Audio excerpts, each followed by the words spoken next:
Muy buenos días, mis queridos hermanos de Travis en Español, y bienvenido a todos los que nos están visitando por este medio. Les invitamos para continuar nuestros estudios, nuestros sermones en el Evangelio de Juan. Y hoy día vamos a hablar de Jesús el Sanador en Juan capítulo 4 y también un poco de capítulo 5. Así que si tienen sus Biblias, por favor abren sus Biblias en Juan capítulo 4. Vamos a estar leyendo en unos minutos empezando con el versículo 43. Recuerden que Juan va a narrar 6 señales de Jesús, las cuales demuestran quién es Él. Y la primera señal fue el milagro de la boda de Caná, que ya hemos estudiado. Y hoy vamos a ver 2 señales narrados uno después del otro, y ambos son milagros de sanidad. Pero son 2 eventos muy diferentes. Ahora recuerden que Jesús iba en rumbo de Judea a Galilea y que tomó el rumbo corto, pero no el rumbo muy aceptable, por el medio de Samaria. Y se encontró, se recuerdan, con esa mujer samaritana, y vimos como Jesús fue un evangelista creativo y con mucha compasión. Ahora miren en capítulo 4, versículos 43 al 45 para traernos al día. Dice así: 2 días después salió de ahí y fue a Galilea, porque Jesús mismo dio testimonio de que el profeta no tiene honra en su propia tierra. Cuando vino a Galilea, los galileos lo recibieron, habiendo visto todas las cosas que había hecho en Jerusalén en la fiesta, porque también ellos habían ido a la fiesta. Entonces se quedó en esta ciudad samaritana, ¿se acuerdan?, por 2 días y volvió a Galilea, su propia región, donde muchos la habían rechazado. Dice ahí, Jesús mismo había dicho que un profeta no tiene honor en su propia tierra. Muy conocido. ¿Quién es este? Lo conocemos y no nos impresiona nada. Bueno, esta vez, sin embargo, lo recibieron porque habían visto los milagros que había hecho Jesús en Jerusalén. Ahora sí que es un tipo más interesante. Tiene más que ofrecer. Con tal que siga haciendo cosas espectaculares, están interesados en lo que dice, lo que hace. Y cuando en Galilea vuelve a la ciudad de Caná, donde había convertido el agua en vino. Y ahora vemos 2 eventos, 2 señales narrados uno después del otro, circunstancias diferentes y con resultados diferentes. Primero, vemos una señal de santidad con una gran cantidad de fe. Vamos a leer esta narración aquí, este pasaje, y vamos a hacer algunos comentarios, empezando con versículo 46. Vino pues Jesús otra vez a Caná de Galilea, donde había convertido el agua en vino. Y había en Capernaum un oficial del rey cuyo hijo estaba enfermo. Cuando oyó que Jesús había llegado de Judea a Galilea, vino a él y le rogó que descendiese y sanase a su hijo que estaba a punto de morir. Entonces Jesús le dijo: si no vierais señales y prodigios, no creeréis. El oficial del rey le dijo: Señor, desciende antes que mi hijo muera. Jesús le dijo: ve, tu hijo vive. Y el hombre creyó la palabra que Jesús le dijo y se fue. Cuando ya él descendía, sus siervos salieron a recibirle y le dieron nuevas diciendo: tu hijo vive. Entonces él les preguntó a qué hora había comenzado a estar mejor. Y le dijeron: ayer a las 7 le dejó la fiebre. El padre entonces entendió que aquella era la hora en que Jesús le había dicho: tu hijo vive. Y creyó él con toda su casa. Esta segunda señal hizo Jesús cuando fue de Judea a Galilea. Miren ahí, este hombre vino a él y rogó. Un oficial del rey, un hombre importante, educado, inteligente, sofisticado, viene a Jesús con una petición desesperada que realmente cualquier padre, cualquier madre puede entender. tiene un hijo enfermo a punto de morirse. Sánalo, Jesús, por favor. Obviamente este oficial había visto o oído de Jesús y sus milagros y viene a Jesús con una porción de fe. Está pensando quizás, este que hace milagros, este que ya tiene una reputación de sanar a la gente y hacer milagros, si va a mi casa, si desciende, o sea, si un pueblo estaba más arriba en los cerros que el otro, si desciende a mi casa, si viene a mi casa, puede sanar a mi hijo. Y Jesús dice, si no vierais señales y prodigios, no creeréis.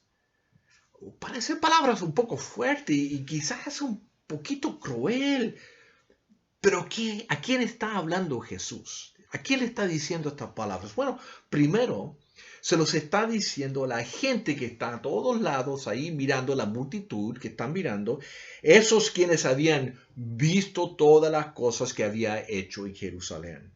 Estos querían más. Un show.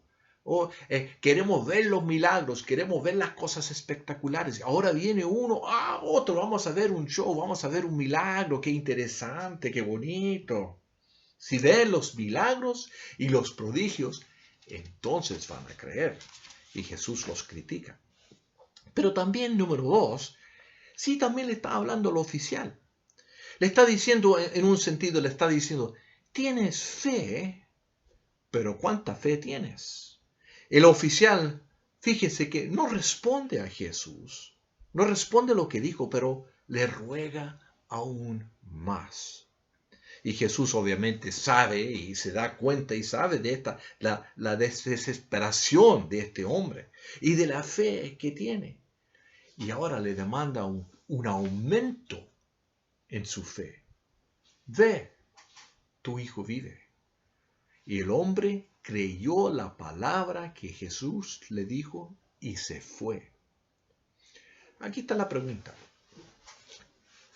¿Qué cantidad de fe se necesita? ¿Es importante tener mucha fe, un montón de fe? ¿O se necesita solamente fe como una semilla de mostaza, con tal que esa fe esté enfocada en Jesús? Ahora, este hombre tenía fe y cuando necesitaba tener un poco más, lo tuvo. Pero sin embargo, fíjense que no dice, aquí en este pasaje, no dice que el hombre tuvo más fe, pero simplemente que creyó la palabra que Jesús le dijo. Sí, necesitamos más fe y necesitamos crecer en nuestra fe.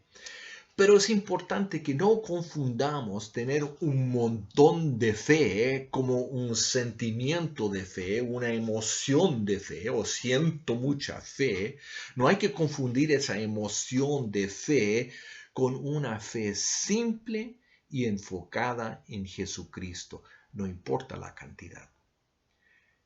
O sea, nuestra fe necesita ser una fe como un láser enfocado en Cristo y en su palabra, y no una gran cantidad de fe difusa en cualquier cosa que parece ser espiritual. Ojalá me estoy explicando. Porque he oído mucha gente necesita, no siento fe. Necesito aumentar mi sentimiento de fe. Hay que tener más fe y fe y fe y fe. Fe como una semilla de mostaza enfocada en Jesucristo. Eso nomás se necesita. Bueno, este hombre se va a casa y salen sus siervos y le dice que su hijo vive. ¿Cuándo mejoró?, pregunta. Y resulta que era la misma hora que Jesús le había dicho que iba a vivir, que tu hijo vive. Y creyó él con su casa. Aumentó su fe en Jesús y creyó. Entonces, en esta señal de sanidad, vemos que fue un milagro, una señal de larga distancia. Fue una que no inició Jesús, vino el oficial a él. Fue una donde vemos que hay algo de fe, porque dice que el oficial vino a Jesús, tuvo algo de fe. Aumentó la fe en Jesús cuando Jesús lo demandó. Le dijo, vete, anda a tu casa. Y fue con fe. Y después de la señal, la fe en Jesús aumentó de tal manera que él creyó completamente Jesús y muchos creyeron los en su casa también. Y fíjense, más importante, y ya lo hemos visto, lo hemos visto en el Evangelio de Juan, que es una señal de sanidad dirigida por Jesús, según su horario, su agenda, y para demostrar su autoridad, su misión, su deidad. Ahora, segundo, otra señal, una señal con nada de fe. Capítulo 5, 1 al 15. Leamos lo que dice aquí. Después de estas cosas, había una fiesta de los judíos y subió Jesús a Jerusalén. Subió a los montes, se fue a Jerusalén. Y hay en Jerusalén, cerca de la puerta de las ovejas, un estanque llamado en hebreo Betesda, el cual tiene 5 pórticos. En estos yacía una multitud de enfermos, ciegos, cojos y paralíticos que esperaban el movimiento del agua. Porque un ángel descendía de tiempo en tiempo al estanque y agitaba el agua, y el que primero descendía al estanque después del movimiento del agua quedaba sano de cualquier enfermedad que tuviese. Y había ahí un hombre que hacía 38 años que estaba enfermo. Cuando Jesús lo vio acostado y supo que llevaba ya mucho tiempo así, le dijo, ¿quieres ser sano? Señor, le respondió el enfermo, no tengo quien me meta en el estanque cuando se agita el agua, y entre tanto que yo voy, otro desciende antes que yo. Jesús le dijo, levántate, toma tu lecho y anda. Y al instante aquel hombre fue sanado y tomó su lecho y anduvo. Y era día de reposo aquel día. Entonces los judíos dijeron a aquel que había sido sanado, es día de reposo, no te es lícito llevar tu lecho porque está trabajando. Él le respondió, el que me sanó, él mismo me dijo, toma tu lecho y anda. Entonces le preguntaron, ¿quién es el que te dijo, toma tu lecho y anda? Y el que había sido sanado no sabía quién fuese, porque Jesús se había apartado de la gente que estaba en aquel lugar. Después le halló Jesús en el templo y le dijo, mira, has sido sanado. No peques más para que no te venga alguna cosa peor. El hombre se fue y dio aviso a los judíos que Jesús era el quien le había sanado. Ahora Jesús está en Jerusalén, volvió a Jerusalén y encontramos una situación bien interesante. Había un estanque llamado Betesda donde se juntaban los enfermos. Y la expectativa es que de vez en cuando un ángel movía las aguas y la primera persona que se metía al agua era sanado. Y obviamente uno que no se podía levantarse no entra al agua a tiempo, siempre estaba atrasado. Y Jesús ve que estaba enfermo por 38 años y le hace una pregunta. ¿Quieres ser sano? Oh, interesante la pregunta. Piensen en eso. ¿No sería obvio que querrías ser sano? Bueno, quizás estaba cómodo con sentarse y recibir limosnas. Quizás estaba bien con que su familia trabaje y lo cuide. Realmente Jesús quiere saber, ¿quieres realmente ser sano? Y la realidad es que a veces estamos nosotros bastante contentos con quedarnos en nuestra situación física, emocional, mental, relacional, espiritual. No queremos cambiar. Cuesta más a veces cambiar que quedarnos como estamos. Preferimos el dolor que conocemos que la angustia del cambio desconocido. Entonces Jesús le pregunta, ¿realmente quieres ser sano? ¿Quieres que Dios obre en tu vida? Y una pregunta para nosotros, ¿realmente queremos ser sanos? ¿Realmente queremos que Dios obre en nuestra vida? Yo encontré muchas veces en la consejería, especialmente con matrimonios, con personas que están batallando, quiero ser sano, quiero cambiar, queremos mejorar, queremos una vida mejor. Y la realidad es que hacer el cambio es tanto trabajo y cuesta tanto que prefieren quedarse como están. Entonces yo le pregunto a usted, ¿quiere que Dios realmente obre en tu vida? Todos vamos a decir, oh sí, amén, amén, amén. ¿Estás seguro?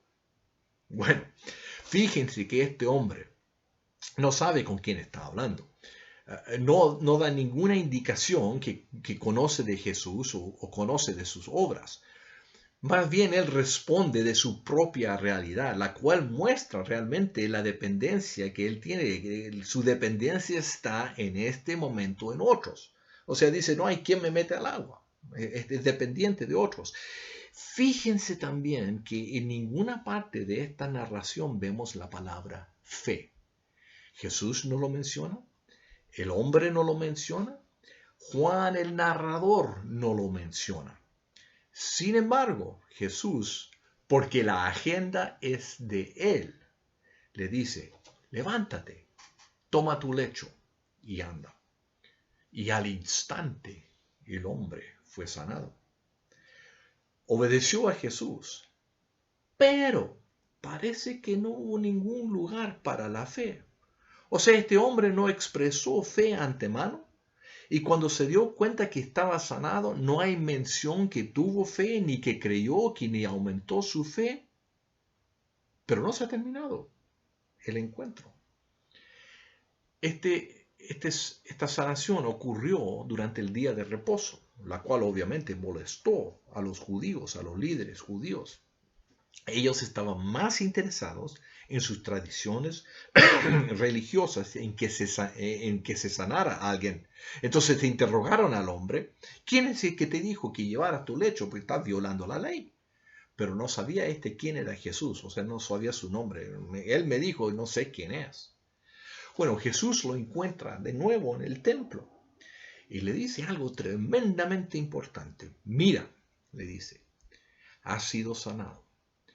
No peques más para que no te venga alguna cosa peor. Ahora Jesús no está diciendo que su enfermedad era debido a su pecado, ni que se va a enfermar más, aún más si sigue pecando. Al contrario, le está diciendo que si conoce, le está diciendo si no reconoce sus pecados, si no se arrepiente, si no cree en Jesús, entonces algo peor le va a ocurrir. O sea, no va a recibir la salvación eterna, la vida nueva, la vida eterna. Al contrario, va a sufrir el castigo eterno por causa de sus pecados. Ahora, la narración no dice en ningún lado que el hombre tuvo fe, que el hombre creyó. Más bien lo que dice, al contrario, que volvió a los judíos y les contó que era Jesús el que les sanó. Y fíjense que les contó a los judíos, a los líderes que les sanó, no en forma de testimonio, pero más bien como una traición. ¿Ustedes están buscando Se llama Jesús y por allá lo pueden encontrar. Interesante. Entonces, en esta señal de sanidad, encontramos que fue un milagro, fue una sanidad a corta distancia. Fue una que inició Jesús. Él mismo fue al enfermo. Fue, interesantemente, una señal donde nunca se menciona la fe, ni parece que hubo fe ni creencia de parte del enfermo. Entonces fue otra vez una señal, según la agenda, el horario, los propósitos de Jesús, a pesar de la fe del hombre. O sea, como lo dijo un erudito, un comentarista, dijo, comúnmente la fe es un requisito para la sanación. Comúnmente la fe es un requisito para la sanación, pero no es una necesidad absoluta. O sea, Jesús puede hacer lo que Jesús quiere, cuando quiere, cómo quiere, a pesar de la fe de nosotros. Y lo hace para demostrar su autoridad, su compasión, su misión y su deidad. No depende de la respuesta de las personas. Ahora, algunas conclusiones, algunas aplicaciones que podemos hacer de este pasaje. De la narración primera, de la del oficial, podemos aprender que Jesús no está impresionado con señales, con prodigios. O sea, el propósito de él no era llegar y hacer señales y prodigios y milagros como un mago para impresionar. Eso no era su propósito. La gente lo quería, eso no era su propósito.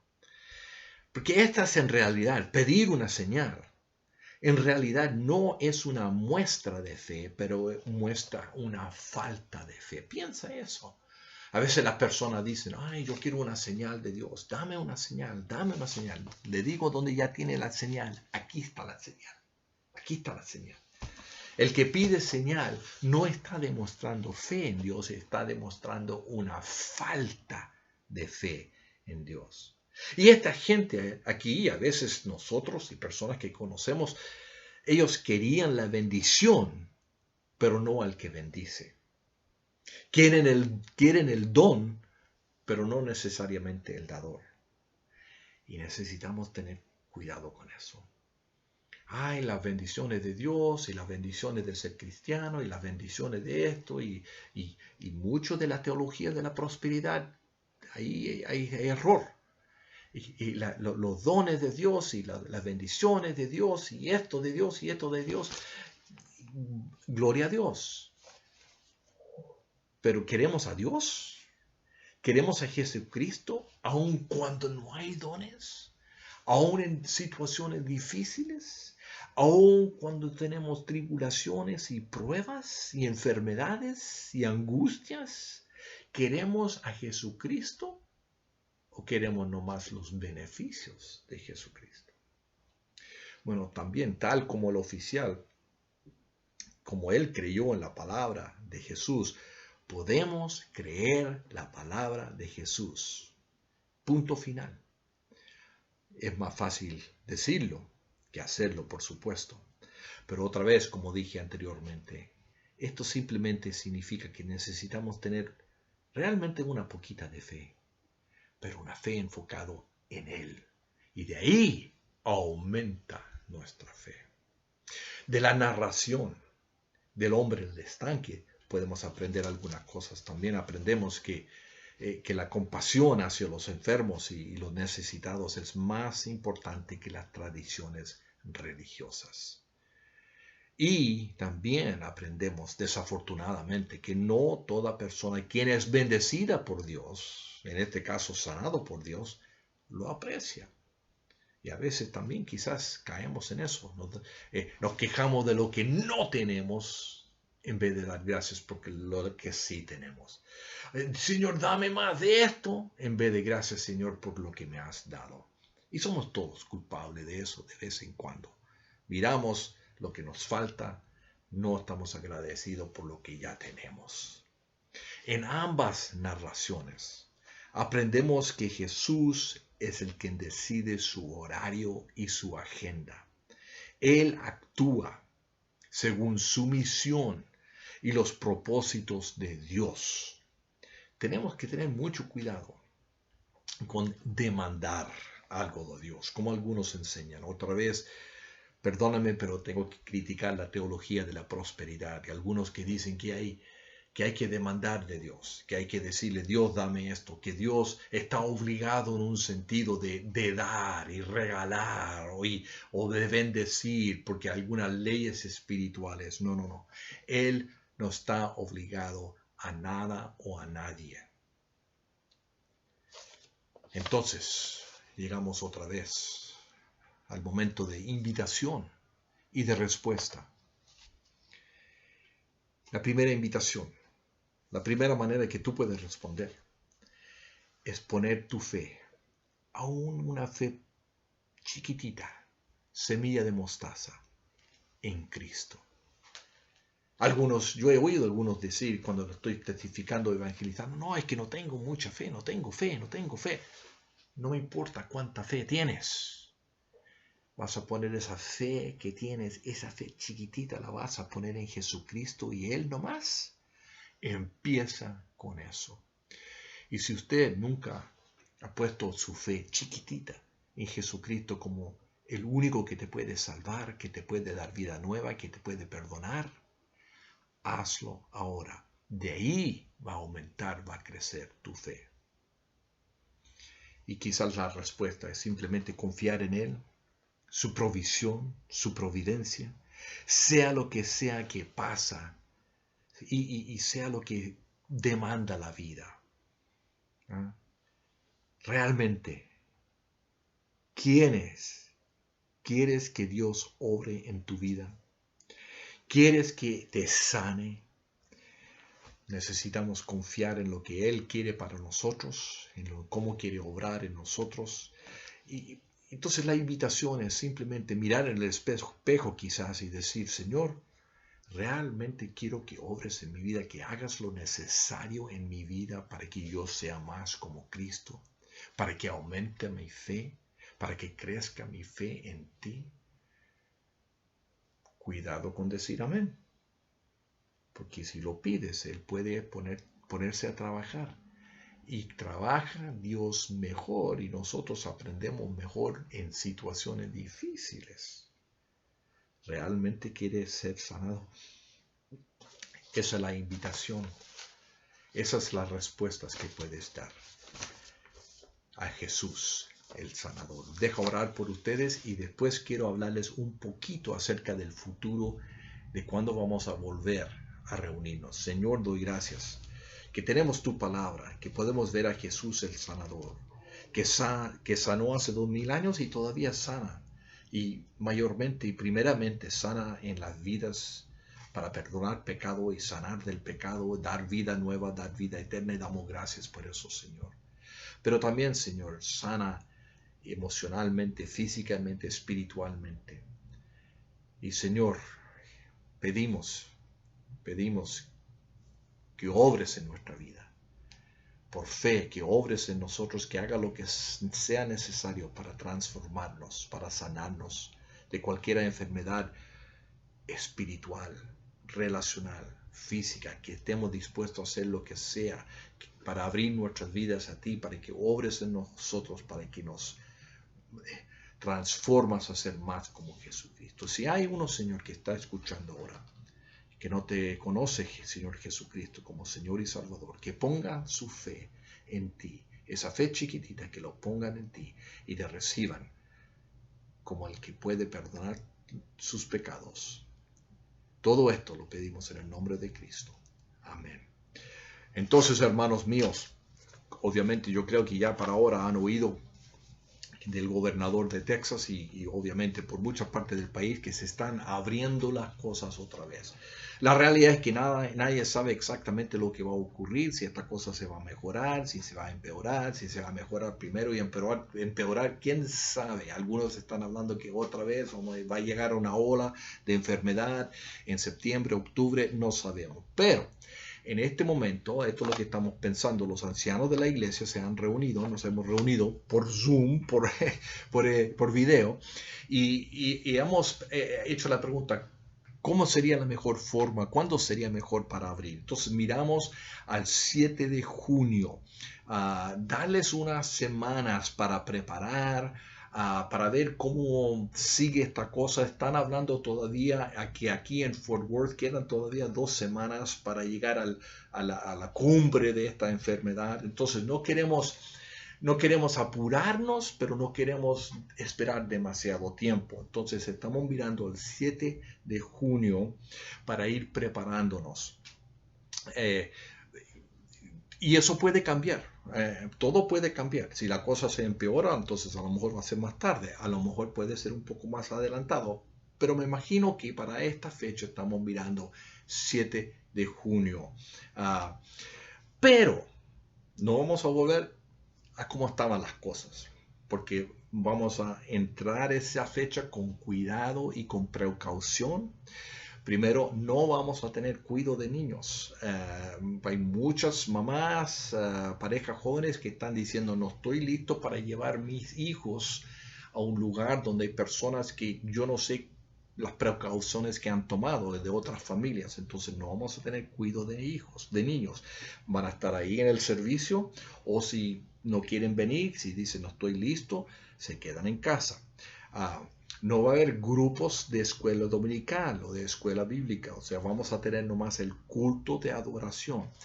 Y voy a seguir, Travis en inglés, Travis en español, vamos a seguir grabándolo como lo estoy haciendo ahora, o quizás grabando también el servicio, no sabemos, pero de alguna forma, si usted quiere quedarse en casa por unas semanas, igual vamos a estar grabando el sermón y quizás el servicio completo para que usted pueda participar en casa, pero no vamos a tener cuidado de niños, no vamos a tener grupos de escuela dominical y vamos a mantener la distancia cuando volvamos, o sea, cuando entramos vamos a estar con ganas de darnos la mano, de abrazarnos, no, vamos a mantener distancia.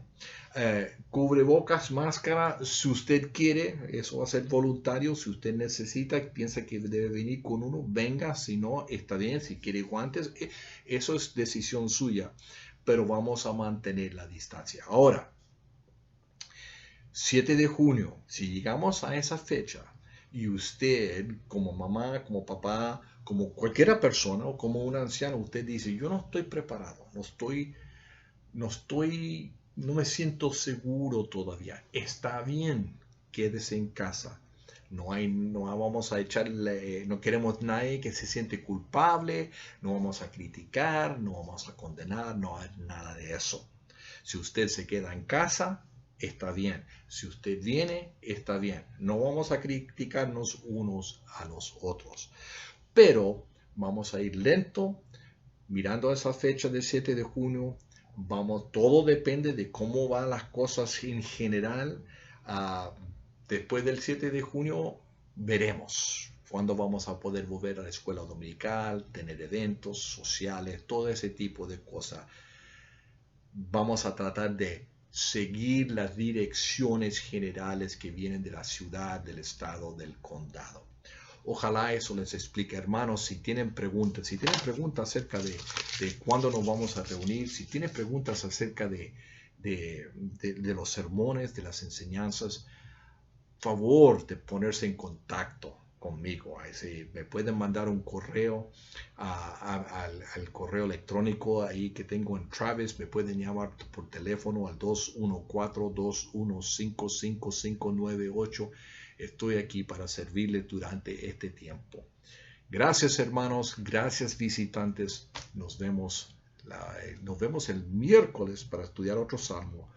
O si no, ahí entonces el próximo domingo. Sí, el próximo domingo, 10 de mayo, que es Día de la Mamá.